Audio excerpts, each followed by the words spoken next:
সন্তোষ, আমার পেটে তোর বাচ্চা। মালিক জানলে তো আমাকে মেরেই ফেলবে মালকিন। আজ রাতে আমরা দুজন মিলে আমার স্বামীকে মেরে দেবো, হ্যাঁ?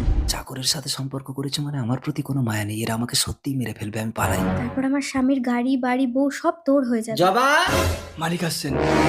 দেখি সন্তোষ একটু যাই। যান বাবু। রিতেশ, তোমাকে ছাড়া আমার ভালো লাগে না। আজ আমাদের বিবাহ বার্ষিকী, তুমি কিন্তু রাতে ঘরে থাকবে। না গো, আমাকে কোম্পানির প্রমোশন করাতে ক বছরের জন্য একটু বিদেশ যেতে হবে।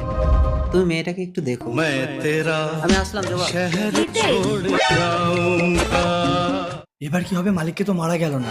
ভালোই হলো। এবার ওর মেয়েটাকে কাউকে দিয়ে দিয়ে তোর বাচ্চার জন্ম দেবো। তারপর ও বিদেশ থেকে ফিরলে বলবো ওটাই ওর বাচ্চা। এরা তো আমার মেয়েটাকেও মেরে ফেলবে, কি করা যায়? আইডিয়া। এই যে ভাই, বাইরে আয়। কে? এ তোর মেয়েকে দে, না চাপো টাকা বার কর। হ্যাঁ, আমার লাহা। আমার স্বামী তো বিদেশে গেছে, আমার কাছে তো কোনো টাকা নেই। তুমি এক কাজ করো, আমার মেয়েটাকে নিয়েই চলে যাও। সত্যি? এই কথা কিন্তু আমি আর তুমি